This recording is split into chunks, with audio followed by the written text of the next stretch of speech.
আসসালামু আলাইকুম। আমন্ত্রণ জাগো ফুটবলে, সঙ্গে আছে আমি আফরিন সুমনা। শুরুতে জানিয়ে দিচ্ছি সংবাদ শিরোনাম। আলাভেসের বিপক্ষে জিতেও অস্বস্তিতে রিয়াল মাদ্রিদ। 10 বছরে রূপকথার মৃত্যু, প্রিমিয়ার লিগ জয়ী হামজাদের দল নামল তৃতীয় ডিভিশনে। সাফের হ্যাট্রিক শিরোপার মিশনে ভারতের গ্রুপে মারিয়া ঋতুপর্ণারা। রিয়াল তারকার দিকে নজর ম্যান ইউর। দর্শক শিরোনাম শুনছিলেন, এবার জানিয়ে দিচ্ছি বিস্তারিত। রিয়াল মাদ্রিদের ডিকশনারি থেকে জয় শব্দটি একরকম হারিয়ে যেতে বসেছিল। সবশেষ 23 মার্চ লা লিগায় অ্যাটলেটিকো মাদ্রিদের বিপক্ষে জয়ের পর টানা 4 ম্যাচে জয়ের মুখ দেখেননি রিয়াল। অবশেষে গত রাতে জয়ে ফিরল আলভারো আরেবেলোয়ার দল। যদিও অস্বস্তি কাটেনি লস ব্লাঙ্কোসদের। লা লিগায় চ্যাম্পিয়ন হওয়ার সম্ভাবনা রিয়াল মাদ্রিদের কেবল কাগজে কলমেই টিকে রয়েছে। মঙ্গলবার রাতে ঘরের মাঠ সান্তিয়াগো বার্নাব্যুতে আলাভেসকে 2-1 গোলে রিয়াল হারিয়েছে ঠিকই, কিন্তু চিরপ্রতিদ্বন্দ্বী বার্সেলোনার সঙ্গে ব্যবধান খুব একটা কমাতে পারেনি আরবেলোয়ার দল। 2025-26 মৌসুমের লা লিগায় 32 ম্যাচে 73 পয়েন্ট নিয়ে 2-এ রিয়াল মাদ্রিদ। সবার উপরে থাকা বার্সেলোনার পয়েন্ট 79। তারা খেলেছে 31 ম্যাচ। শিরোপা জিততে হলে লা লিগায় সবগুলো ম্যাচ রিয়ালের জিততে তো হবেই, একই সঙ্গে হারতে হবে বার্সেলোনাকেও। কিন্তু বাস্তবে 6 পয়েন্টের ব্যবধান ঘোচানো অত সহজ নয়। আজ রাতে নিজেদের 32তম ম্যাচে বার্সেলোনা আজ খেলবে সেল্তা ফিগোর বিপক্ষে। ক্যাম্প নুতে এই ম্যাচ জিতলে বার্সার পয়েন্ট হবে 82। সান্তিয়াগো বার্নাব্যুতে গতকাল আলাভেসের বিপক্ষে প্রথমার্ধেই 1-0 ব্যবধানে এগিয়ে যায় রিয়াল মাদ্রিদ। 10 মিনিটে কিলিয়ান এমবাপ্পের শট প্রতিপক্ষ ফুটবলারের গায়ে লেগে খুঁজে নেয় আলাভেসের জাল। দ্বিতীয়ার্ধের খেলা শুরু হতে না হতেই ব্যবধান দ্বিগুণ করে রিয়াল। 50 মিনিটের দূরপাল্লার জোরালো শটে গোল করেন ভিনিসিয়াস। 90 মিনিটের পর অতিরিক্ত 3 মিনিটে আলাভেস স্ট্রাইকার টনি মার্তিনেজ গোল করে শুধু ব্যবধানই কমাতে পেরেছেন। এই বছরের জানুয়ারিতে স্প্যানিশ সুপার কাপে চিরপ্রতিদ্বন্দ্বী বার্সেলোনার কাছে হেরে রিয়াল মাদ্রিদের দুঃস্বপ্নের শুরু। চ্যাম্পিয়ন্স লিগেও কোয়ার্টার ফাইনালে শেষ হয়ে যায় রিয়ালের পথচলা। লা লিগার শিরোপা জয়ও একরকম অসম্ভব। মৌসুম শেষে আরবেলোয়ার রিয়ালে চাকরি টিকবে কিনা তা নিয়ে রয়েছে অনেক যদি কিন্তু, যদিও রিয়াল কোচ তা নিয়ে তেমন কিছু ভাবছেন না। আলাভেসের বিপক্ষে গত রাতে জয়ের পর তিনি বলেন, আমি কি ঝুঁকিতে আছি তা নিয়ে বেশি কিছু ভাবছি না। আমাদের সামনে 6 ম্যাচ, সব ম্যাচ জেতাই এখন লক্ষ্য।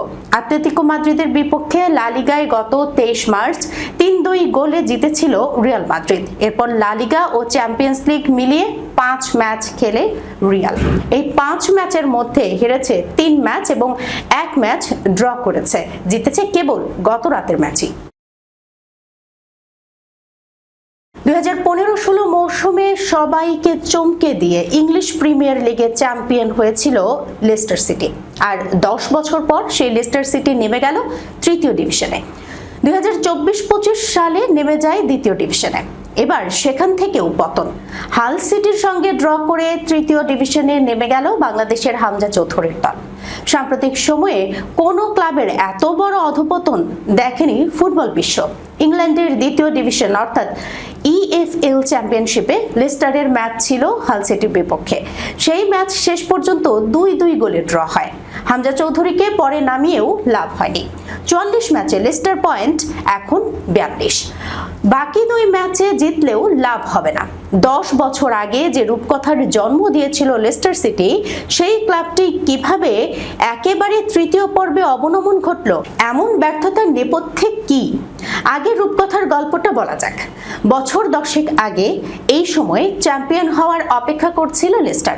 2014 সালে দ্বিতীয় ডিভিশন থেকে উঠে আসে জেমি ভার্ডির পুরনো দল। পরের বছর 14তম স্থানে শেষ করে। আর 2016 সালে অবিশ্বাস্য সাফল্য। ক্লাদিও রেনেরির দলে তখন চাঁদের হাট। ক্যাসপার স্কিমিসেল, বেন চিলওয়েল, এনগোলো কন্তে, রিয়াদ মাহ্রেজরা প্রিমিয়ার লিগে রাজত্ব করেছিলেন। আর 24 গোলের অনন্য নজিরে তাক লাগিয়ে দিয়েছিলেন জেমি ভার্ডি। এরপর চ্যাম্পিয়ন্স লিগ, ইউরোপা লিগ বা কনফারেন্স লিগে যথেষ্ট লড়াই করে লেস্টার। ইউসিএল এর কোয়ার্টার ফাইনাল পর্যন্ত খেলেছিলেন তারা, কিন্তু কয়েকটা ঘটনা লেস্টারের সফরে বাধা হয়ে দাঁড়ায়। 2018 সালে চেয়ারম্যান ভিচাই শ্রীবন্ধন প্রভা বিমান দুর্ঘটনায় মারা যান। তার মৃত্যু লেস্টারের কাছে বড় ধাক্কা ছিল। এরপর এলো কোভিড। বিনিয়োগকারী সংস্থার ব্যবসার ক্ষতি হয়, নতুন ও সম্ভাবনাময় প্লেয়ার আসা কার্যত বন্ধ হয়ে যায়। তার মধ্যেও 2020-21 সালে ইংল্যান্ডের ঐতিহ্যবাহী FA কাপ জেতে, কিন্তু 2022-23 সালে ধারাবাহিক হার।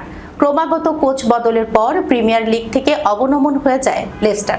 পরের বছর জেমি ভার্ডিরা ফের ইংল্যান্ডের সেরা লিগে ফিরে আসেন, কিন্তু 2025 সালে ফের দ্বিতীয় ডিভিশনে, আর ঠিক এক বছরের মধ্যে তৃতীয় ডিভিশনে। ভুল দল পরিচালনা, ব্যাংকের ঋণ, ক্লাবে ভুল বোঝাবুঝি, সব মিলিয়ে 10 বছরের মধ্যে এক রূপকথার মৃত্যু দেখল ফুটবল বিশ্ব। দক্ষিণ এশিয়ার নারী ফুটবলের শ্রেষ্ঠত্বের লড়াই সাফ নারী ফুটবল চ্যাম্পিয়নশিপের 8ম আসরের ড্র অনুষ্ঠিত হয়েছে। এবারের আসরেও গ্রুপ পর্বে শক্তিশালী ভারতের মুখোমুখি হতে যাচ্ছে বর্তমান চ্যাম্পিয়ন বাংলাদেশ। বুধবার ঢাকার সাফ কার্যালয়ে টুর্নামেন্টের ড্র অনুষ্ঠিত হয়। আগামী 25 মে থেকে ভারতের গোয়ায় এই টুর্নামেন্ট শুরু হতে যাচ্ছে। ফিফা র্যাঙ্কিংয়ে ভিত্তি করে দলগুলোকে দুটি গ্রুপে ভাগ করা হয়েছে। মোট 6টি দেশ এবারের আসরে প্রতিদ্বন্দ্বিতা করবে। রাজনৈতিক বৈরিতার কারণে পাকিস্তান এবারের আসরে ভারতের মাটিতে খেলতে আসছে না, ফলে টুর্নামেন্টটি 6 দল নিয়ে আয়োজিত হচ্ছে। সাফ নারী ফুটবলে গত দুটি আসরে অপরাজিত চ্যাম্পিয়ন বাংলাদেশ। 2022 ও 2024 সালে শিরোপা জিতে দক্ষিণ এশিয়ায় নিজেদের আধিপত্য প্রমাণ করেছে লাল সবুজের প্রতিনিধিরা। এবার ভারতের মাটিতে অনুষ্ঠিতব্য এই আসরে চ্যাম্পিয়ন হতে পারলে হ্যাট্রিক শিরোপার গৌরব অর্জন করবে মারিয়া ঋতুপর্ণারা। 2010 সালে সাফের যাত্রা শুরুর পর প্রথম 5 বারই চ্যাম্পিয়ন হয়েছিল ভারত, তবে গত 2 আসরে তাদের সেই আধিপত্য ভেঙে শিরোপা ঘরে তোলে বাংলাদেশ। টুর্নামেন্টের ইতিহাস ও সাম্প্রতিক পরিসংখ্যান বলছে, গ্রুপ বি থেকে সেমিফাইনালে ওঠার লড়াইয়ে বাংলাদেশ ও ভারতই সবচেয়ে ফেভারিট। গ্রীষ্মকালীন দলবদলকে সামনে রেখে মাঠ শক্তিশালী করতে নজর বাড়িয়েছে ম্যানচেস্টার ইউনাইটেড। সেই তালিকায় উঠে এসেছে রিয়াল মাদ্রিদের ফরাসি মিডফিল্ডার অ্যারেলিয়ান চুয়ামিনির নাম। গত মৌসুমে আক্রমণ ভাগ ও গোলরক্ষক পজিশনে জোর দেওয়ার পর এবার ইউনাইটেড তাদের প্রধান অগ্রাধিকার হিসেবে দেখছে মাঠকে। প্রিমিয়ার লিগ থেকে নটিংহাম ফরেস্টের Elliot Anderson, Brighton and Hove আলবিয়নের কার্লোস বালেবা এবং ক্রিস্টাল প্যালেসের অ্যাডাম ওয়ার্টনের নাম নিয়মিত আলোচনায় রয়েছে। তবে ওয়ার্টনের খেলার ধরন কোবি মাইনুর সঙ্গে মিল থাকায় তাকে নিয়ে কিছুটা সংশয় রয়েছে। মাইনু শিগগিরই নতুন চুক্তিতে সই করতে যাচ্ছেন বলেও জানা গেছে।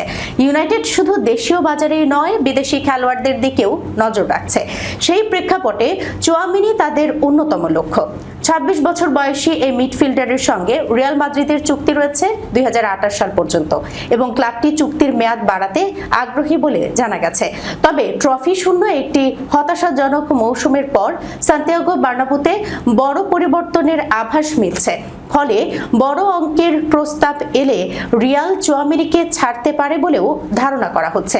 2022 সালে মোনাকো ছেড়ে যাওয়ার সময়ও চুয়ামিনিকে দলে ভিড়াতে চেয়েছিল ইউনাইটেড, কিন্তু তখন তিনি রিয়াল মাদ্রিদে যোগ দেওয়ার সিদ্ধান্ত নেন এবং বর্তমানে বিশ্বের অন্যতম কার্যকর মিডফিল্ডার হিসেবে নিজেকে প্রতিষ্ঠিত করেছেন। এদিকে চেলসির অপ্রত্যাশিত ধসের সুযোগে ম্যানচেস্টার ইউনাইটেড চ্যাম্পিয়ন্স লিগে জায়গা করে নেয়ার দ্বারপ্রান্তে। কোচ মাইকেল ক্যারিকের দল সোমবার ব্রেন্টফোর্ডের বিপক্ষে জিতলে বাকি 4 ম্যাচে মাত্র একটি ভালো ফল পেলেই ইউরোপের শীর্ষ ক্লাব প্রতিযোগিতায় 2 বছর পর ফেরার পথ নিশ্চিত হবে।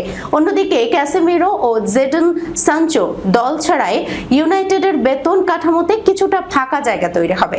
যদিও বার্সেলোনা শেষ পর্যন্ত 30 মিলিয়ন ইউরোতে মার্কাস রাশফোর্ডকে দলে নেবে কিনা তা এখনো অনিশ্চিত। দর্শক, এই ছিল এখনকার মতো জাগো ফুটবলে। যাবার আগে শিরোনামগুলো জানাচ্ছি আরো একবার। আলাভেসের বিপক্ষে জিতেও অস্বস্তিতে রিয়াল মাদ্রিদ। 10 বছরে রূপকথার মৃত্যু। প্রিমিয়ার লিগ জয়ী হামজাদের দল নামল তৃতীয় ডিভিশনে। সাফের হ্যাট্রিক শিরোপার মিশনে ভারতের গ্রুপে মারিয়া ঋতুপর্ণারা। রিয়াল তারকার দিকে নজর ম্যান ইউর। এখনকার মতো এই পর্যন্তই। এতক্ষণ পর্যন্ত যারা সঙ্গে ছিলেন সবাইকে ধন্যবাদ। আল্লাহ হাফেজ।